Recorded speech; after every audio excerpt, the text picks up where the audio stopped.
¿Qué ocurrirá? ¿Qué cabe vaticinar que ocurra? Bueno, para mí vaticinar es difícil, ¿verdad? Puedo tener mis ideas.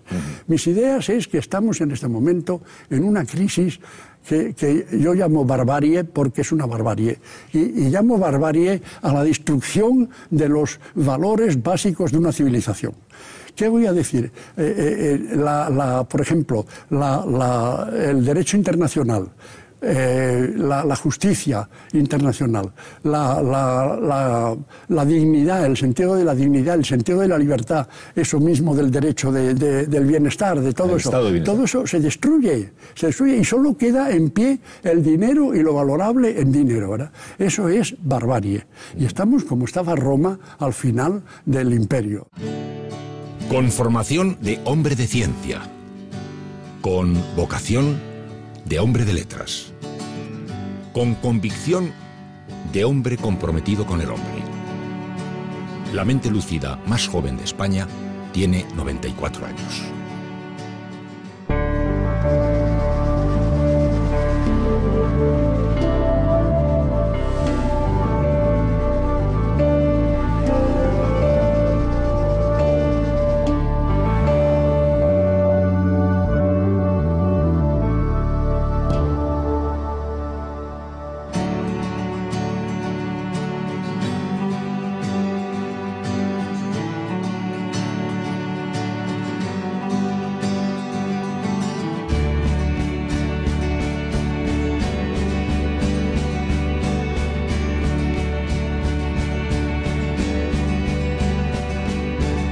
Me va a costar mucho hablarte de usted.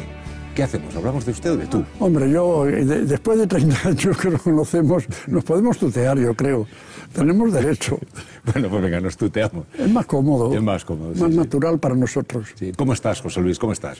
Pues mira, estoy por un lado contento y claro, y por otro lado abrumado por los años y por los achaques que imponen los años. Pero estoy contento, estoy satisfecho de la vida, satisfecho de la vida que hago. Estoy contento. ¿Sabes que casi todo el mundo te considera la mente más joven de España ahora mismo?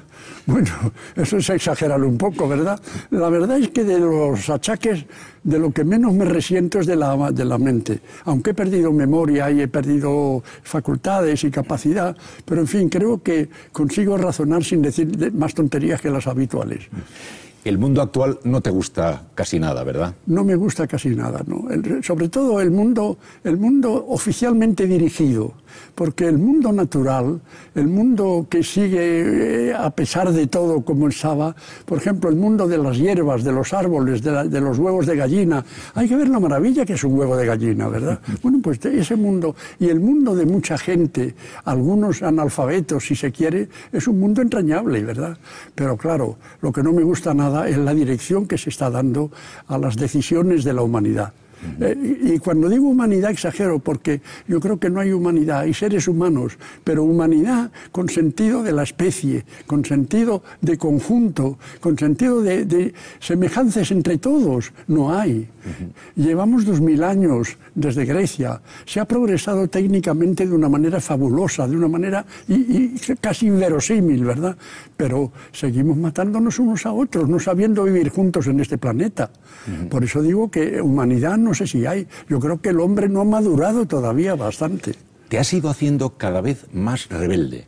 Ahora tienes 94 años y se te ve más rebelde que cuando tenías 84 y a su vez más que cuando tenías 74.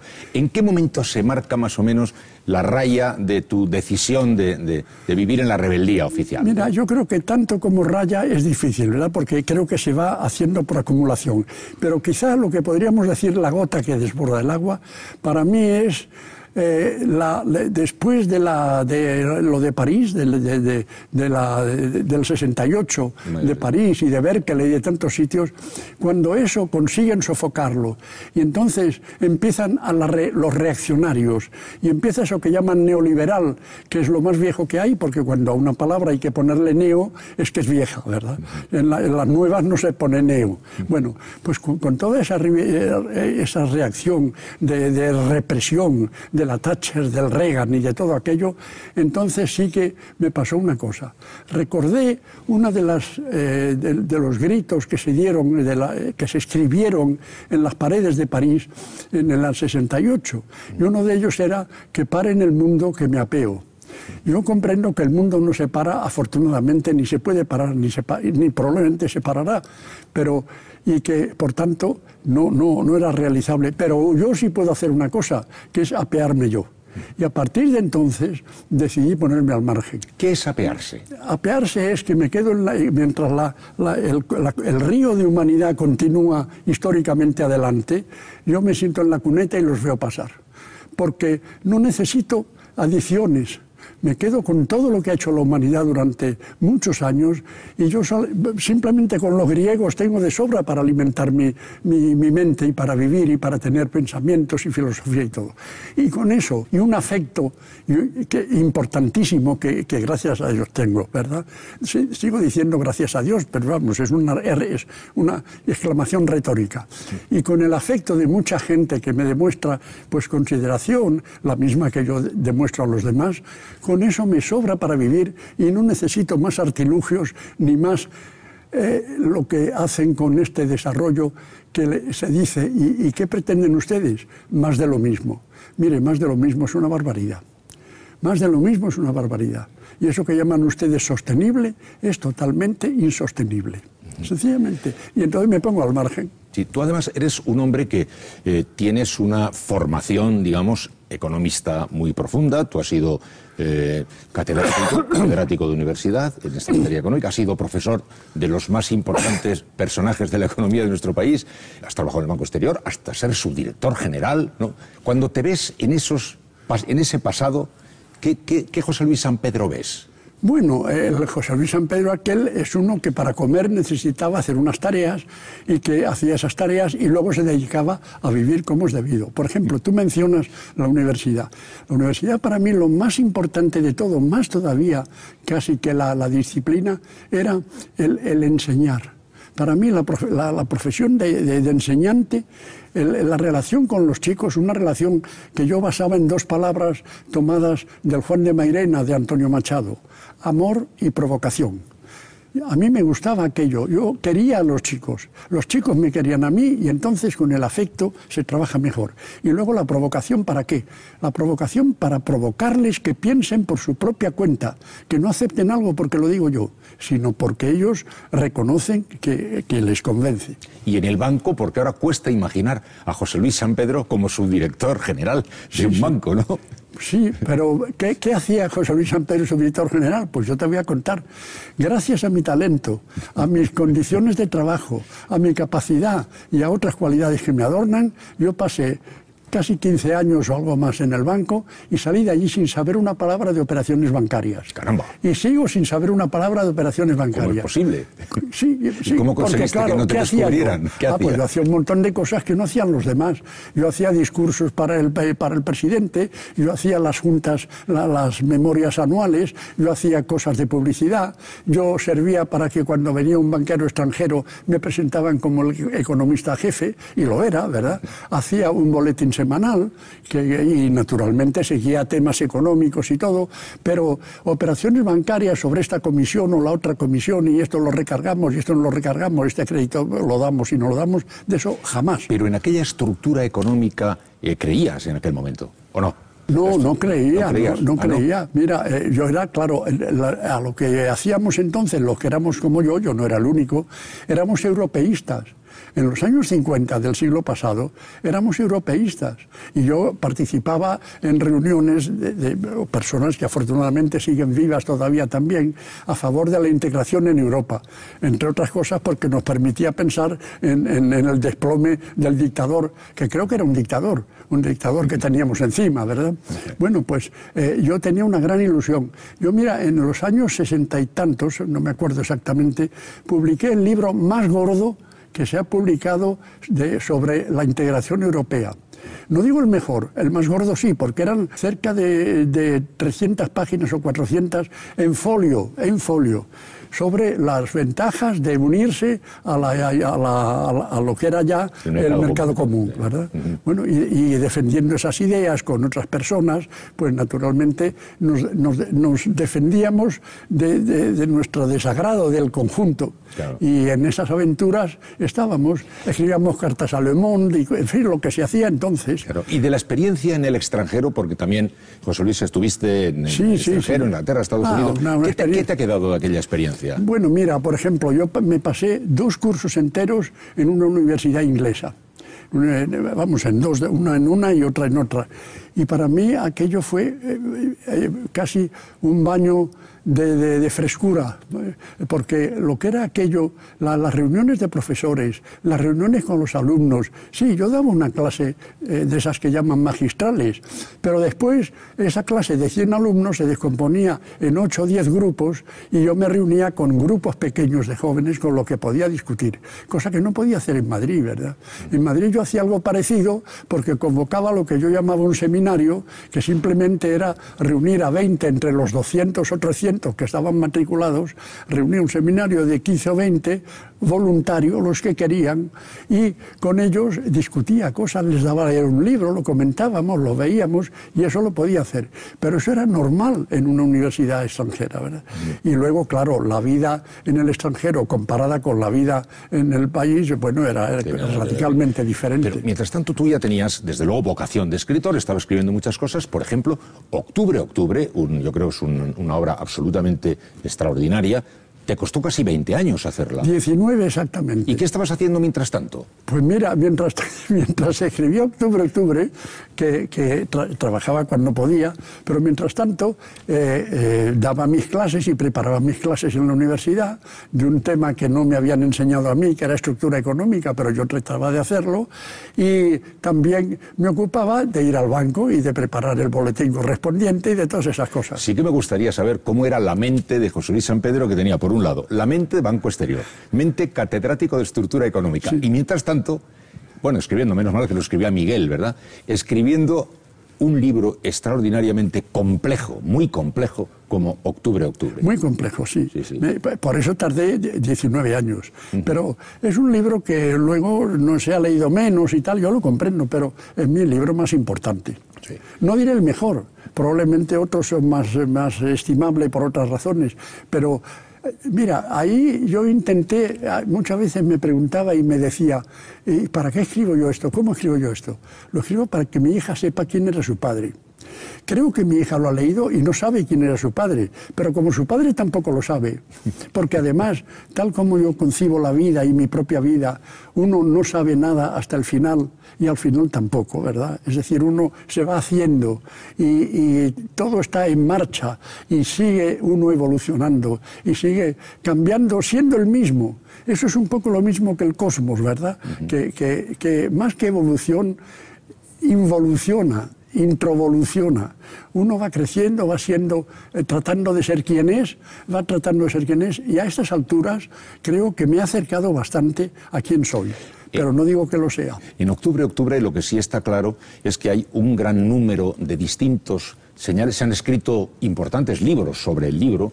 En uno de ellos se dice que es un libro de abandonos, un libro marcado por una idea, que solo nos salva el amor, dicen. ¿Lo cree? Ciertamente, sí, solo salva el amor entendiendo bien la palabra amor. A ver, ¿cuál es? La palabra amor no es solo amor sexual, evidentemente. No es solo ni siquiera amor de amistad. Amor, yo diría que amor es ansia de la vida, ansia de vivir. Amor a uno mismo en el sentido de que uno mismo es vida. Para mí el gran referente es la vida. Recibimos una vida y esa vida tenemos que llevarla a cabo, haciéndonos lo que somos. Lo mismo que en la semilla hay un germen de una vida y ese germen tiene que transformarse en árbol. Uno es un germen de vida y se convierte o debe convertirse, y por eso hablo muchas veces no solo del derecho a la vida, sino del deber de vivir. Tenemos el deber de vivir, y de vivir esta vida. A mí que no me hablen de otra vida, ¿verdad? Porque de la otra no tengo la menor referencia. Porque claro, las fuentes que dicen que la justifican, a mí no me justifican nada, ¿verdad? Y por consiguiente yo trato de vivir esta vida. Y esta vida que ahora se me acaba, ¿verdad? Se me acaba sin dolor ninguno. Yo, salvo las inconvenientes de enfermedades que pueda tener, pretendo morirme como los ríos. Los ríos llegan al mar y es una delicia. Yo pienso muchas veces en una ría, en un sitio que estuve pocos días, pero que me pareció maravilloso. La ría de Ortigueira. En Ortigueira, en La Coruña, yo contemplaba aquel llegar un río al mar. Y el río llega lentamente, tranquilamente, porque ya es el final de su curso en la parte llana y demás. Y me imagino que las aguas del río, que son dulces, llega un momento en que ellas mismas se extrañan de empezar a sentirse saladas.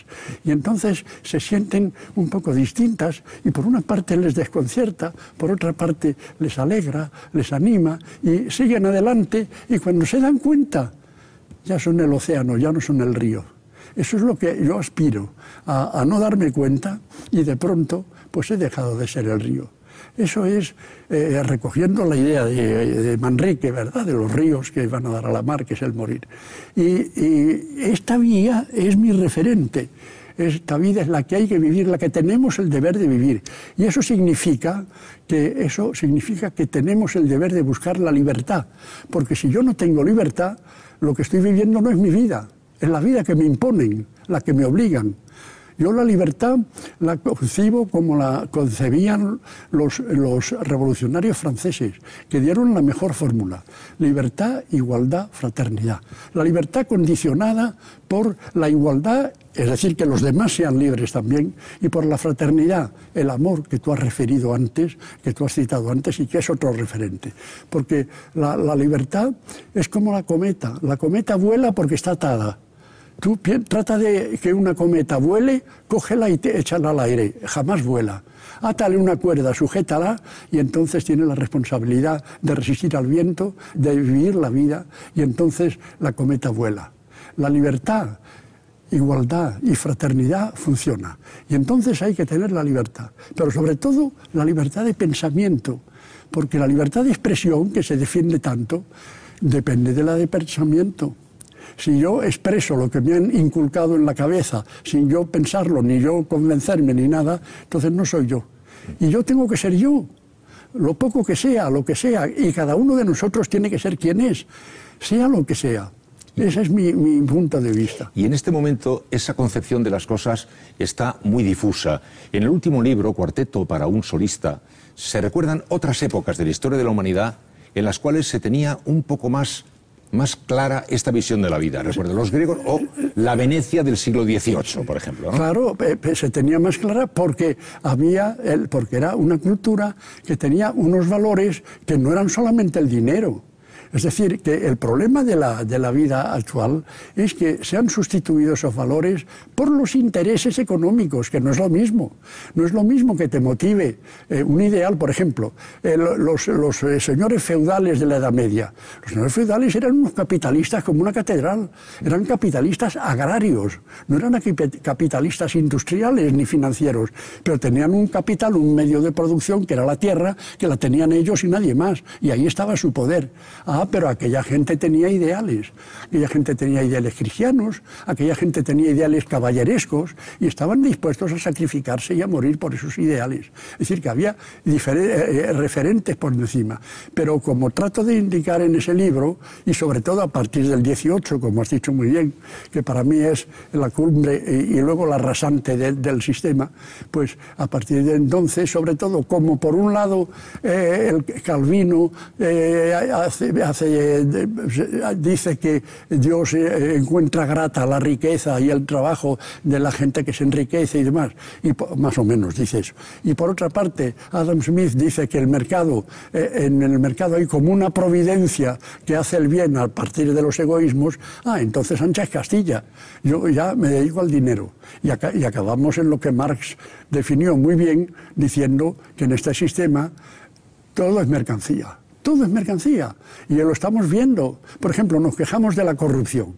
¿Qué es la corrupción? La corrupción es que hay hombres mercancía que se ofrecen en venta y hombres que compran esa mercancía. O sea, la corrupción no es una patología del sistema, sino forma parte natural del sistema.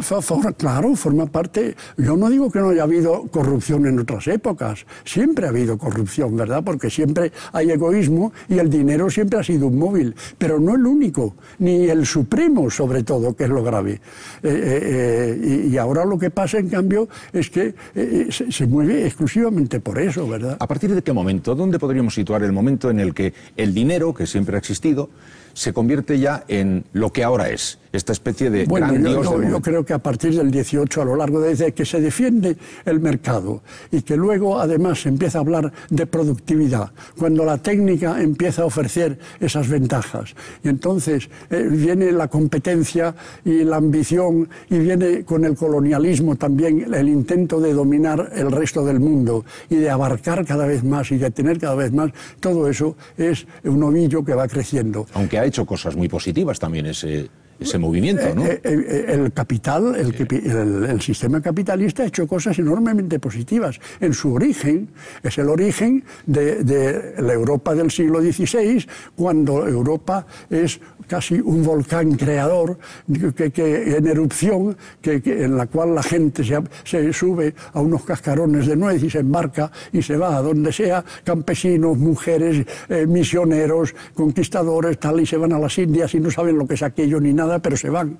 Y al mismo tiempo en Europa, en el terreno intelectual, empieza a haber aventuras extraordinarias. Copérnico hace unos descubrimientos, Galileo, los otros, etcétera, ¿verdad? En aquel momento el capitalismo es creador, es profundamente creador. ¿Qué pasa ahora? Pues que esas circunstancias iniciales de muchos recursos, porque además ten en cuenta una cosa que con frecuencia se olvida. A lo largo de la Edad Media, Europa había crecido en población y en cambio había deforestado media Europa. Y ten en cuenta que la madera era el material básico de la vivienda, de las máquinas, de los carros, de todo, del calor, de la alimentación, no de comer, pero sí de alimentar las hogueras y demás. Y entonces, en ese momento, el capitalismo descubre fuerzas productivas nuevas y las utiliza, como más tarde el carbón, el carbón de piedra, que en aquel momento, y más tarde la electricidad, etcétera. Todo eso es creación del capitalismo, indudablemente, ¿verdad? Pero claro, cada vez se convierte cada vez más en valorarlo en dinero y no en hazañas.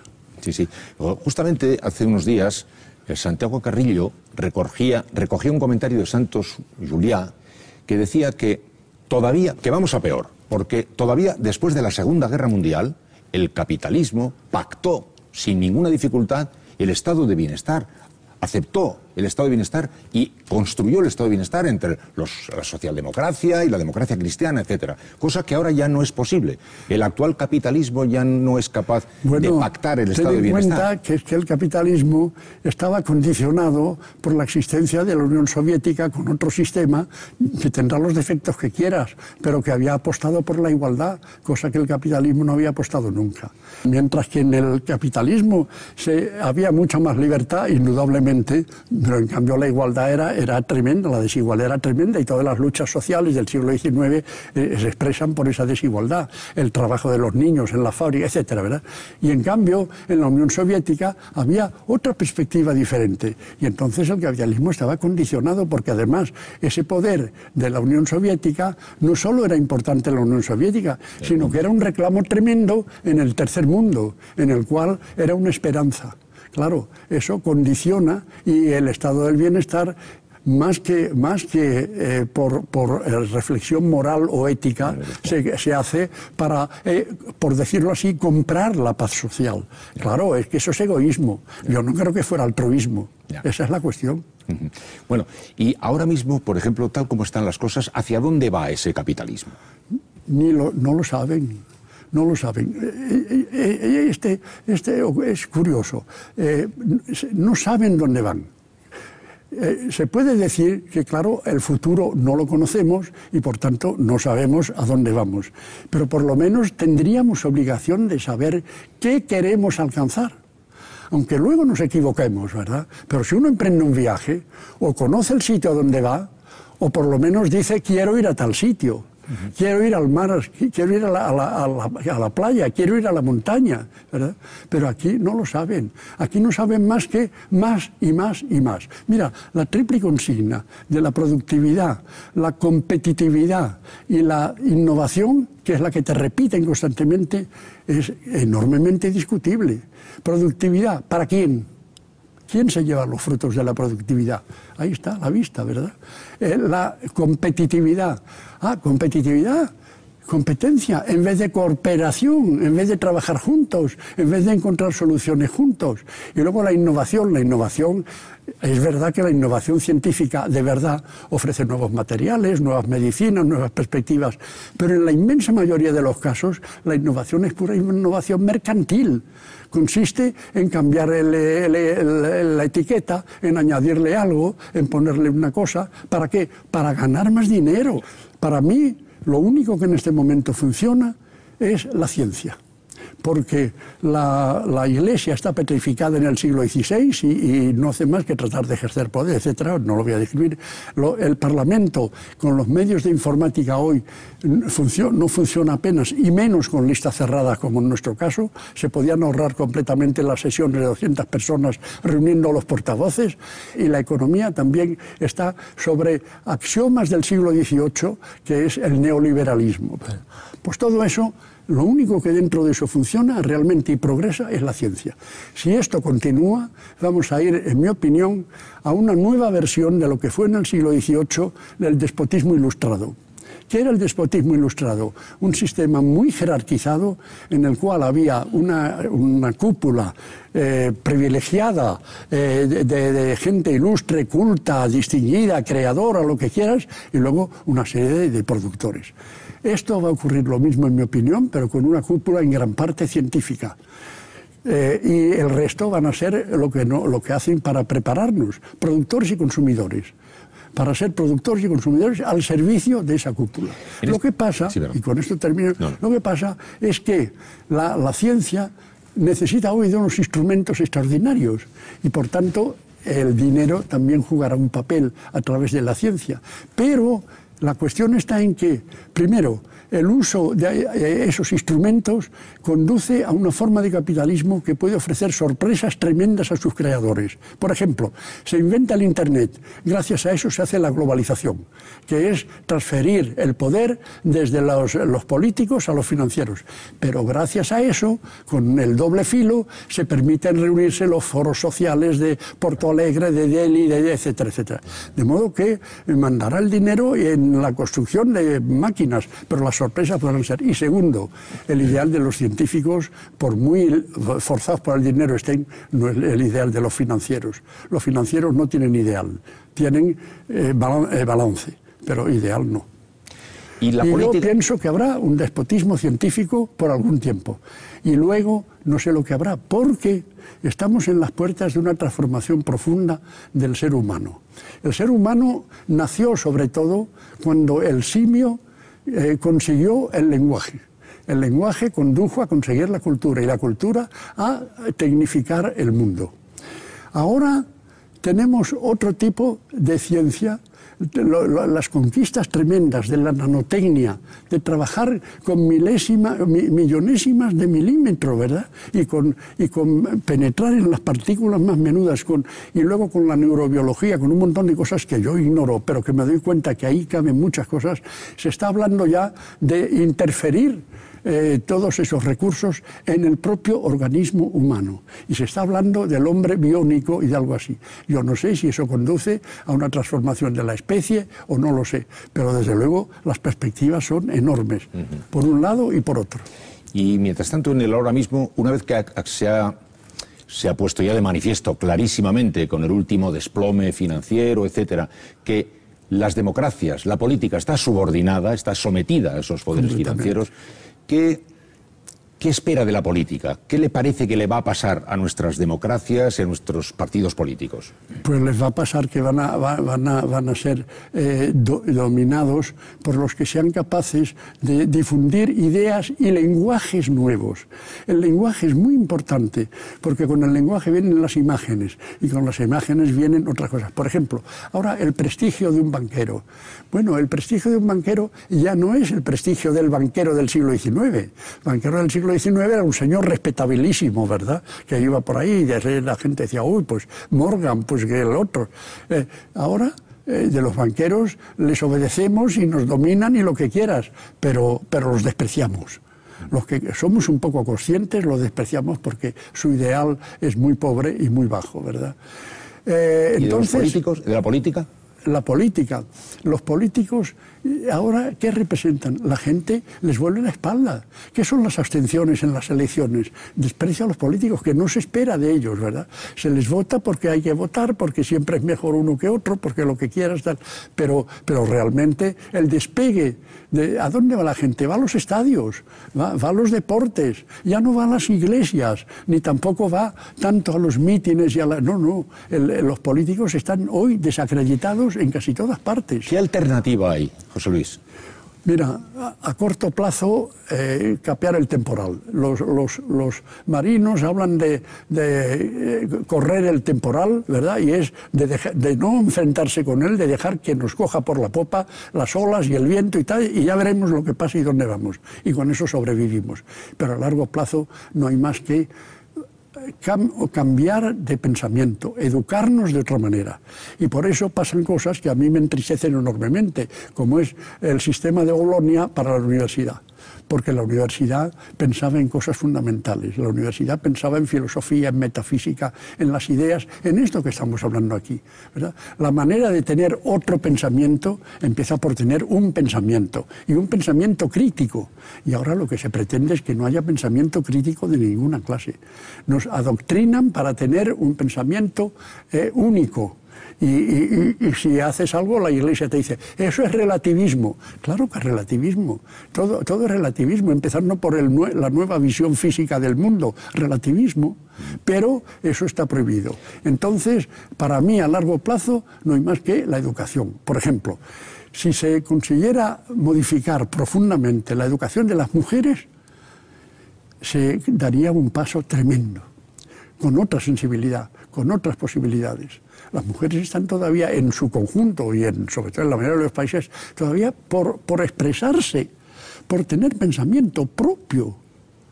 Pero eso, la humanidad no ha hecho nada para eso. Pero este estado de cosas, que parecía, bueno, ir caminando sin oposición, de pronto, aunque sea de manera modesta, empieza a percibir señales de oposición. Sí. En grupos de muy distinta naturaleza, sí. Ecologistas, la rebelión de estos chicos, 15 de mayo, etc. Con la que estoy completamente.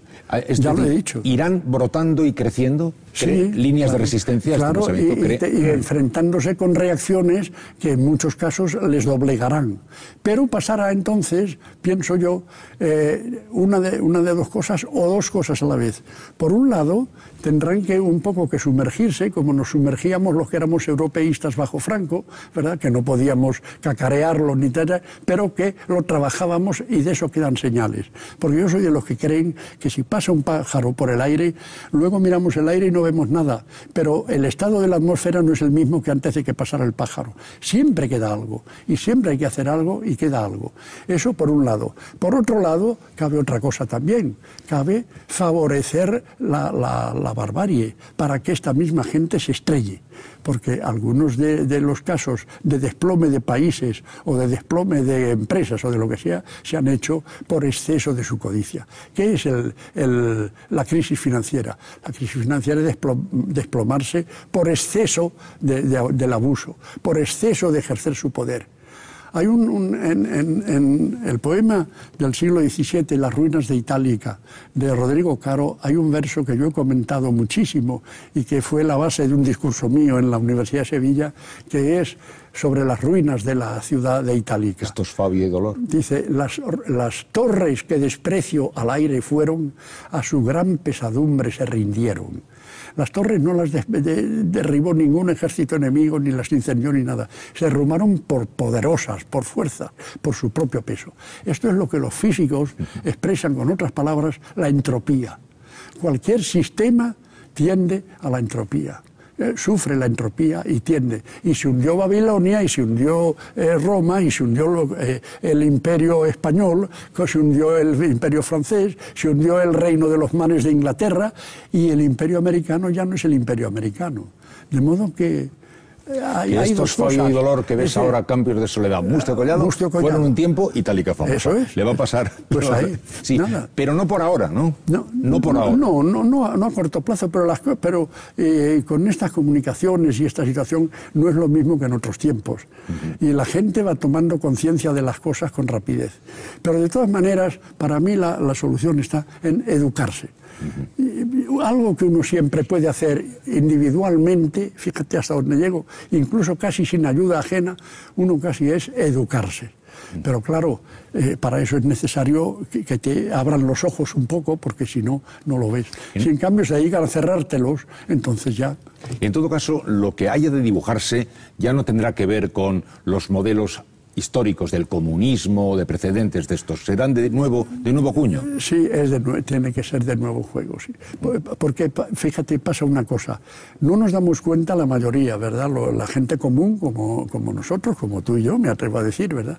Pero en este momento, la visión del mundo, la visión científica del mundo es completamente distinta de la de hace 100 años. Y lo mismo que pasaba en el siglo XVII y en el siglo XVI, que la visión científica del mundo era completamente distinta ya de la época heliocéntrica y se estaba pensando ya en otra visión. Hoy, frente a una visión del mundo que era la visión de Newton, que se decía que era como un reloj, ¿verdad? Un reloj, está todo premeditado, las órbitas, los tiempos, tal. Ahora todo es relativo, es un mundo probabilístico. El gato de Schrödinger, no sabemos si está vivo o si está muerto, no se sabe, ¿verdad? Todas estas cosas significan muy profundos cambios que todavía no han llegado a la vida cotidiana, pero que llegarán. Y entonces el lenguaje cambiará, y con el lenguaje las imágenes, y con las imágenes las decisiones. Mira, una cosa está clara, y yo me acuerdo, yo terminé un libro que se llama El mercado y la globalización, y lo terminé comentando una frase que entonces era famosa en el año 2002. Lo repetían los jóvenes: otro mundo es posible. Yo decía, no, otro mundo no es posible, otro mundo es seguro.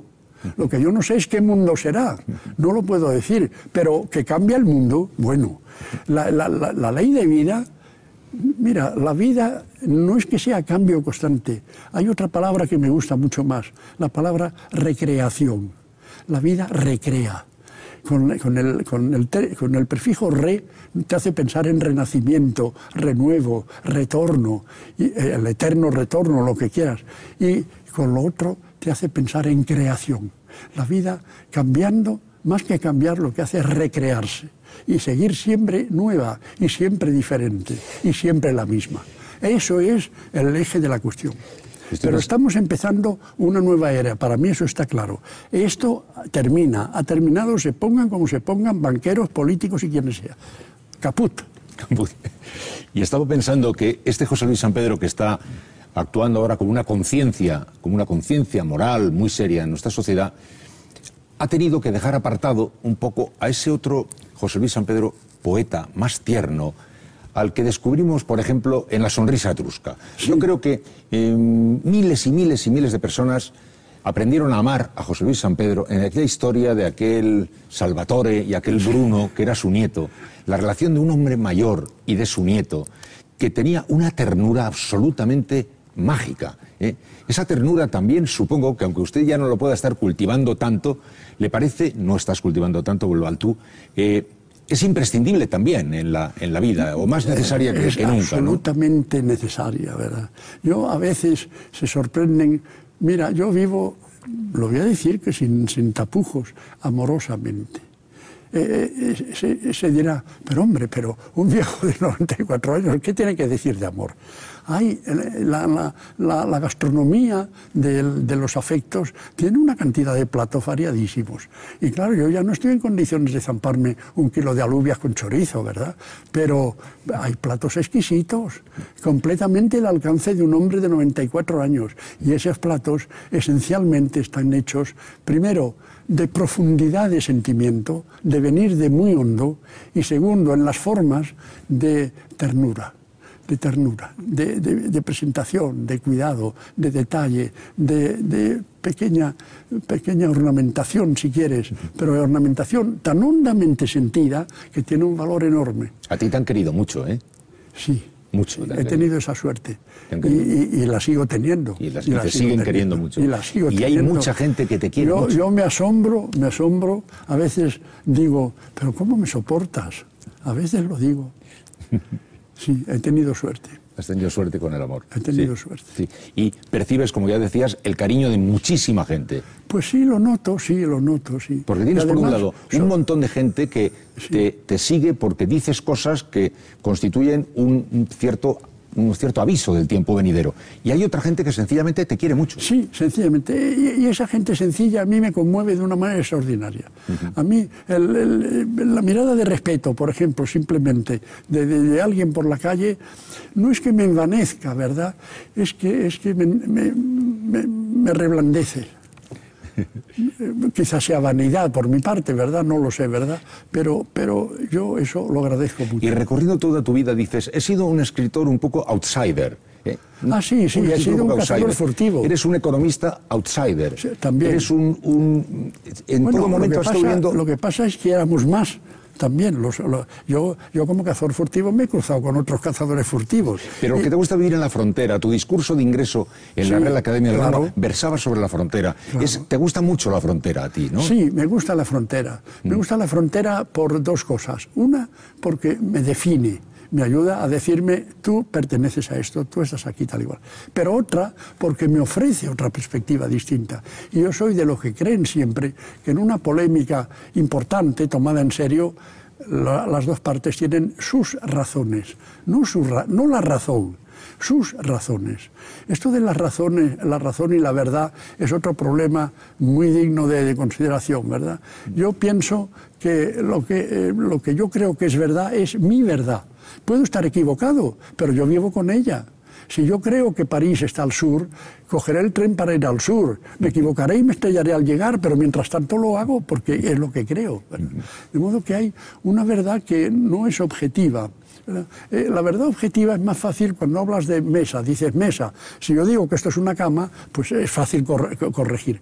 Pero cuando hablas de cosas ideales, que son producto de la mente humana, que no puedes tocar ni contrastar en físico, ¿verdad? Porque las cosas no hay que demostrarlas, se demuestran siendo.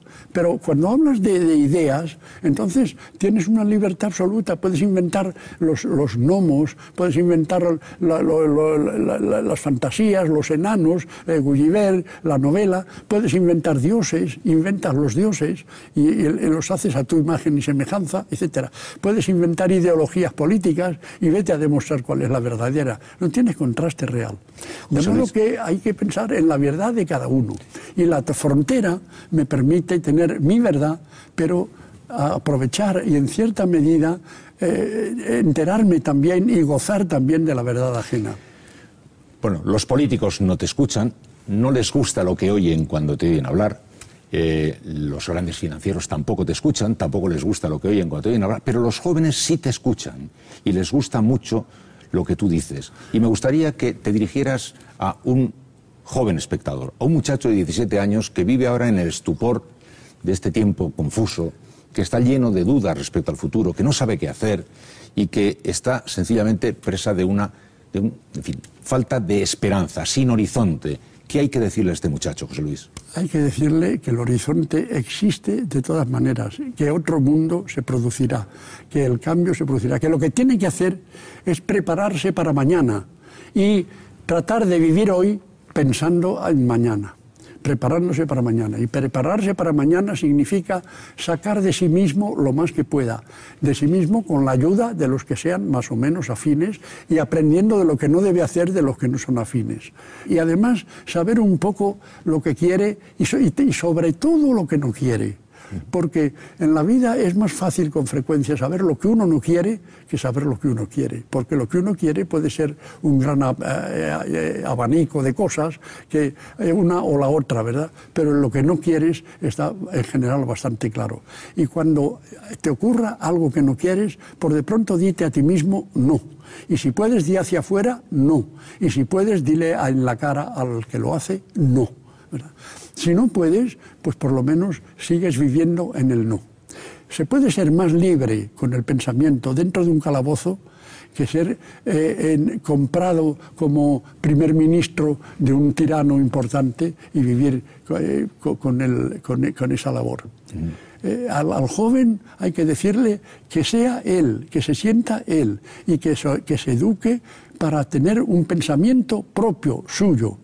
Y que procure mejorarlo con cambio con los demás y tal, que no se crea absoluto, etcétera, pero que se prepare y desde luego que no acepte lo que está pasando. Y si estuvieran aquí sentados Rubalcaba y Rajoy y le dijeran, José Luis, dinos alguna cosa, ¿qué les dirías? Que lo dejen, que hagan otra cosa. Es decir, por ejemplo, Rubalcaba, ¿qué ha pasado con el PSOE? Con el PSOE, que no ha sido socialista y ha desmoralizado a los socialistas. Estudien ustedes, entérense, y en vez de privatizar, hagan ustedes poder público. Anteayer, ¿cuándo ha sido? Ayer quizá, se ha publicado un artículo de Manuel Vicente, una de sus columnas, que le ofrece en El País, que le ofrece a Zapatero dos oportunidades para, antes de terminar, dejar dos cosas hechas comparables con lo que hizo al principio cuando retiró las tropas de Irak, que fue una gran cosa que no hay que olvidarle y que hay que reconocerle. Y esas dos cosas son, una, acabar con el Valle de los Caídos, ¿verdad?, como símbolo y como todo, acabar con ese resto que alimenta pues gusanos de academia y cosas de esas. Y la segunda, también, pues, acabar con el concordato eclesiástico que da a la Iglesia los privilegios inmerecidos que tiene. Si hiciera esas dos cosas, dejaría un recuerdo importante para los que le han apoyado en otros tiempos. ¿Y a Rajoy?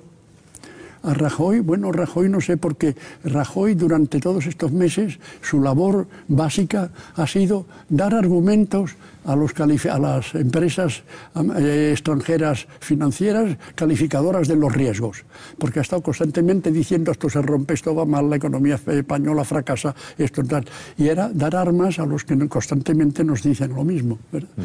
Yo no sé qué otra cosa atribuirle. Bueno, y decir, por supuesto, que hace falta acabar con el paro, que hace falta mejorar esto, pero jamás ha dicho cómo. Bueno, y sigue, no tengo estimación. ¿Sigue José Luis inmóvil?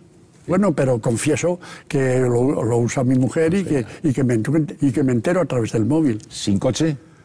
No, coche tampoco. No me atrevo a conducir como cardíaco y como otras cosas. No me atrevo. Pero antes sí conducía. Sí, he conducido mucho tiempo. Sí, he tenido coche propio y he conducido. Bueno, ¿y tiene mucho dinero? Bueno, depende de lo que se diga mucho dinero. Tengo para vivir, pero vamos, lo que se dice dinero en estos tiempos, no. Bueno, y se encuentra bien de salud. Bueno, sí, creo que peor que de dinero, sí, porque tiene muchos achaques. Muchísimas gracias, José Luis. Ha sido un placer. Muchas gracias. Muchas gracias.